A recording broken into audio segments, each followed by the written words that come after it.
A very warm welcome along to this weekend's betting preview for Seconds Out and Tungsten Tales, and where better to start on Saturday afternoon. The first game in this weekend's Premier League, and a massive game it is too. Liverpool entertain Chelsea at Anfield. Brendan Rodgers' side lost 1-0 against Real Madrid, but his team selection was the most talked about subject this week on social media, and what team will be lining up against the odds-on favourites Chelsea for the Premier League title. I think you'll see Gerrard play, I think you'll see Balotelli play, but should they start? That's the big question you've got to ask yourself. The price is here. You've got Chelsea around about 23 to 20 to win this game. A little bit bigger than even money. 12 to 5 about a Liverpool victory and 9 to 4 about the draw. One thing I would say is I think you want to back both teams to score. 5 of the last 6 games between these two sides have seen both teams to score, and I think there's goals. That's the best way I'll be having. I think Chelsea may just edge it, but I think the best bet you want to have is both teams to score. Liverpool will be hungry for this one. Steven Gerrard obviously famously slipped and handed the title to Manchester City last season when Liverpool could have won it in this fixture, and I think he would have keen revenge if he plays. So I'm going to go for both teams to score in the Liverpool-Chelsea game. On the Saturday 3 o'clock games, we'll start off with Burnley against Hull. Not many goals expected here. The last 7 games between these two sides have been 1-0, and I don't think that's the way you want to go. I think you definitely want to be under the goals. Under 3 goals looks a decent bet here. As far as the match is concerned, Burnley are the favourites at 6-4, which surprisingly, really, they haven't won one game in the Premier League this season, and last week they got absolutely annihilated by Arsenal 3-0. Hull are at 9-5 with a draw at 23-10. I can't have Burnley on my mind. I quite like the Hull here to a minute, maybe by a 1-0 scoreline at a decent 7-1. Manchester United, Old Trafford, scoring lots of goals, always a team to beat at home. They've got so much flair in them. They entertain Crystal Palace. Palace was shocking at home against Sunderland on the Monday Night Football. Manchester United 1-3 to win this game. Crystal Palace 15-2, and the draw a 4-1 shot. 1989 was the last time Crystal Palace won this fixture, and I think that long run for a win in Manchester will continue this weekend. Not great value at 1-3, but as a winner's a winner. Southampton against Leicester, 4-9 you can get for Southampton to win this, the surprise package in the Premier League this season, up to second in the table, and there's nothing going to stop them maintaining their push for a Champions League spot in this game. I think they'll win. I think they'll win 0. 13-2 about a Leicester win, 16-5 about the draw. The last 6 matches between these two sides down at Southampton have all seen less than 3 goals, and if you're going for a bet, back under 2.5 goals and maybe a 1-0 home win, which has come in 3 times in the last 5 seasons in the matches between these two sides.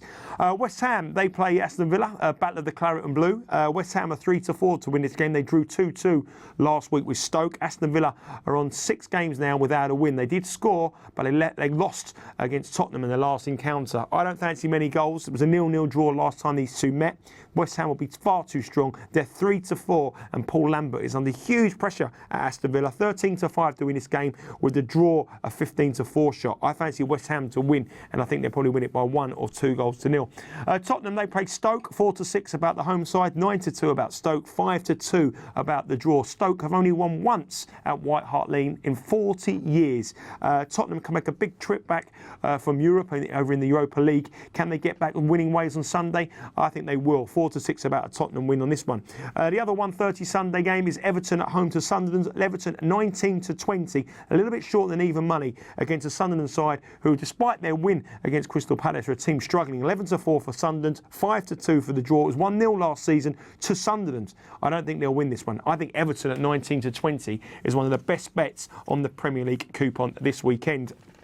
Saturday 5:30 live on the box. QPR, they entertain Manchester City. Manchester City struggling for results at the moment, struggling in all competitions. Look like they're going to be dumped out of the Champions League. They lost to CSKA Moscow. They've dumped out of the Capital One Cup. QPR putting a bit of run together, and at 13-2, could they put us for shock? I think they possibly could. It was 0-0 last time they met. 2-5 about Manchester City, 7-2 for a draw. Man City have only once in the last 5 years in this fixture, and at odds of 2-5 away from home. I won't be tempted into that. West Brom play Newcastle in the 1:30 live Sunday game. This has got draw written all over it to me. 11-5 for the draw, 5-4 for West Brom, 23-10. I do fancy goals. 8 of the last 11 matches between these two sides, both teams have scored. Newcastle only lost once in their last 8 games, and West Brom are in a bit of form as well. They've only lost twice in their last 8 games. So 2 informed sides, battling out the Hawthorns. I think honours will be even, and I go for a 2-2 draw at a quite a tempting 16-1. The final game on Sunday, 4 o'clock kickoff in the Premier League. Arsenal, they travel to Swansea. A tough ask for Arsenal that conceded 3 goals in the Champions League against an Anderlecht side. They were 3-0 up, got it back to 3-3 and looked all over the place defensively.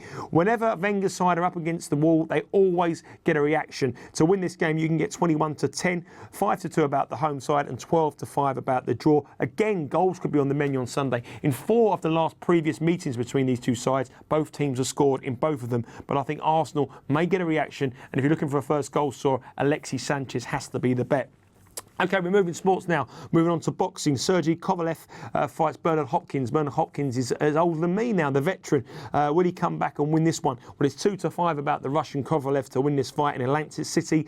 2-1 you can get for a Hopkins and 25-1 about the draw. Hopkins is getting all the media attention for things that he's saying outside the boxing ring. Can he do his talking inside it? If you think he's going to win, 2-1 you'll get for your money. That could be tempting about the veteran who doesn't seem to be phased at all in his age and doesn't seem to go down. Could he win on points? I think that's his best option here. But 2-1 you can get for a Hopkins win. Grand Slam of Darts takes place in Wolverhampton, starts this weekend. And a couple of interesting games to start off with. Phil Taylor is 1-20 favourite against Bobby George's son. 8-1 you can get on Ricky George there to win that one. But probably the interesting bet for me is the match between Michael Smith and Simon Whitlock. Probably the toughest one to call. Whitlock is 8-11 to win the match, and Michael Smith is even money. James Wade, who won last week, he was 2-5 to win here. He won in Edinburgh. He's 2-5 to win in his opening game against Jamie Caven, who's 7-4. Caven has all the play on the circuit, but he never delivers at the big stage. On the outright markets, Michael Van Gerwen is 7-4 favourite. Phil Taylor 5-2. Wade looking good, 8-1. Come back from a 9-2 defeat to beat Merv King in Edinburgh, 11-9. And Mervyn King himself is a 28-1 shot. Could that be each way back as tempted by that? I'm not so sure. But Michael Van Gerwen is the market leader. James Wade's the man in form. It promises to be a fantastic darts tournament and a little eye-opener to what's going to be happening in the World Championship just in a little over a month's time. OK, that's all your betting action. We'll see you same time, same place next week.